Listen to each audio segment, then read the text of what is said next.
자, 여러분, 플레인 하면 뭐가 가장 먼저 생각나세요? 아마 대부분은 하늘을 나는 비행기 아니면 학창 시절에 배웠던 그 평면을 떠올리실 거예요. 그쵸? 근데 이 간단해 보이는 단어 하나에 정말 놀랍도록 다양하고 또 깊은 의미들이 숨어 있다는 거 알고 계셨나요? 오늘 저랑 같이 한번 제대로 파헤쳐보겠습니다. 네, 그래서 오늘 우리가 함께 가볼 길은 이렇습니다.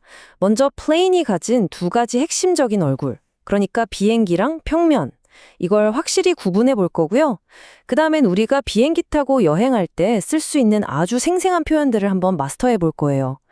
그리고 나서는 기하학이나 기술 분야로 살짝 넘어가서 평면이라는 개념을 좀 더 깊게 들여다보고 마지막으로 이 평면이라는 아이디어가 어떻게 사고의 차원 같은 추상적인 의미로까지 뻗어나가는지 그 여정을 따라가 보겠습니다. 자, 그럼 첫 번째 주제부터 바로 시작해 볼까요? 플레인이 가진 두 가지 기본 개념, 이거부터 확실하게 짚고 넘어가죠. 네, 바로 이겁니다. 플레인의 핵심 의미는 정말 완전히 다른 두 가지예요. 하나는 우리 모두가 잘 아는 하늘을 나는 비행기고요. 또 다른 하나는 수학 시간에 들어봤을 법한 그 완벽하게 평평한 표면, 바로 평면이죠. 아니 근데 이렇게 전혀 다른 두 가지 뜻이 어떻게 플레인이라는 한 단어에 담기게 됐을까요? 이게 정말 재밌는 부분인데요. 알고 보면 둘 다 평평하다라는 뜻을 가진 라틴어 플레노스에서 왔다는 거예요. 신기하죠? 바로 이 평평함이라는 개념, 이게 오늘 우리가 살펴볼 모든 의미를 풀어줄 핵심 열쇠가 되니까요. 꼭 기억해 주세요.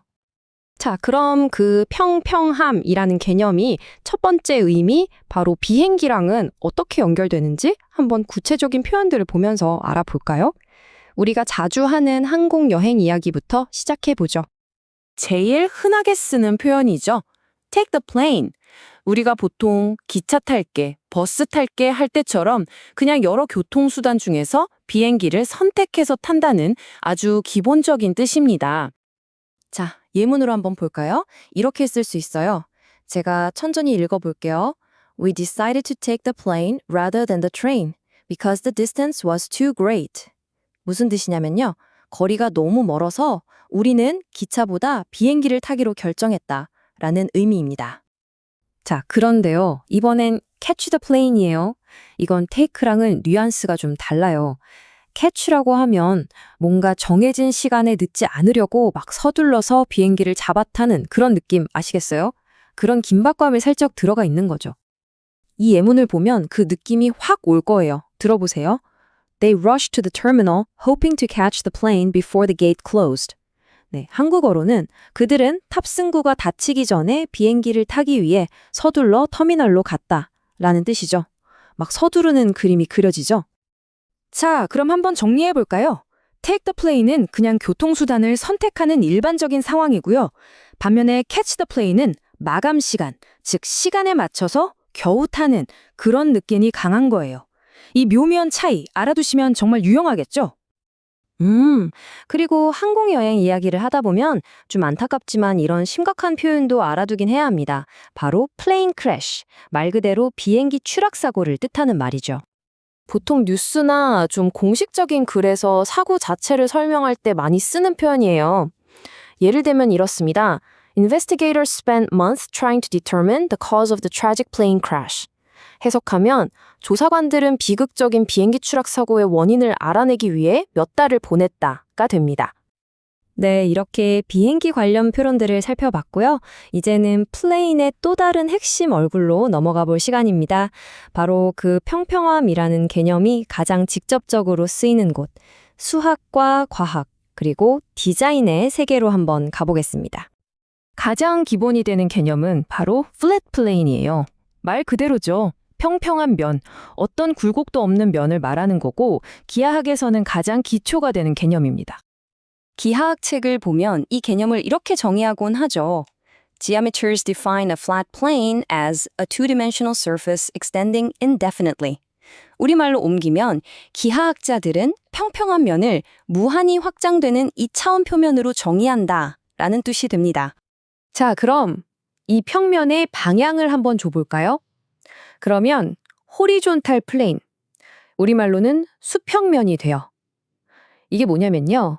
지금 여러분 발밑에 있는 바닥이나 책상 상판처럼 땅하고 평행한 면을 생각하시면 돼요. 아주 쉽죠? 이 수평면이라는 개념은 특히 건물을 짓는 건축이나 공학 분야에서 정말 중요해요. 구조를 파악할 때 꼭 필요하거든요. 예문을 볼게요. Architectural drawings often include cross sections showing the structure along the horizontal plane. 해석하면 건축 도면에는 종종 수평면을 따라 구조를 보여주는 단면도가 포함된다라는 뜻입니다. 좋습니다. 지금까지는 눈에 보이는 물리적인 평면에 대해서 알아봤잖아요. 자, 이제 마지막 단계입니다. 이 평평한 표면이라는 아이디어가 과연 어떻게 눈에 보이지도 않는 생각이나 존재의 수준, 차원을 나타내는 그런 멋진 비유로까지 발전하게 됐을까요? 여기가 정말 흥미로운 부분이에요. 한번 생각해 보세요. 평평한 기하학적 표면이랑 인간의 사고 수준. 와, 이거 정말 아무 상관없어 보이잖아요. 도대체 이 둘 사이에 무슨 연결고리가 있다는 걸까요? 그 연결고리가 바로 on a different plane이라는 표현이에요. 직역하면 다른 평면 위에 있다는 거잖아요.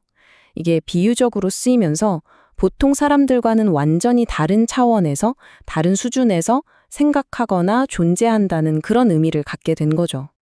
예를 들어서 어떤 사람이 정말 똑똑해서 생각하는 게 남다를 때 이렇게 표현하면 정말 멋있어요. 들어보세요. The mathematician's thinking operates on a completely different plane from his colleagues. 네, 그 수학자의 사고방식은 동료들과는 완전히 다른 차원에서 작동한다. 이런 뜻이에요. 정말 격이 다르다는 느낌이 들죠? 자, 이제 모든 조각이 다 맞춰졌습니다. 한번 보세요. 모든 것의 시작은 평평하다는 뜻을 가진 라틴어 플라네스였어요. 여기서부터 한쪽으로는 평평한 날개로 하늘을 나는 비행기가 나왔고 다른 한쪽으로는 기하학의 기본인 평평한 표면이 나왔죠. 그리고 이 평평한 표면이라는 개념이 한 단계 더 나아가서 생각의 수준이나 차원을 의미하는 on a different plane이라는 추상적인 표현까지 만들어낸 겁니다. 정말 대단하지 않나요? 이제 여러분은 플레인이라는 단어를 그냥 흘려듣지 않으실 거예요. 이 단어 하나에 담긴 이 깊고 다채로운 의미의 지도를 머릿속에 그릴 수 있게 되셨으니까요. 어떠세요? 이렇게 보니까 혹시 우리가 매일 아무 생각 없이 쓰는 다른 단어들 속에도 아직 발견하지 못한 이런 놀라운 이야기들이 숨어 있지는 않을까요? 오늘 한번 곰곰이 생각해 보시는 건 어떨까요?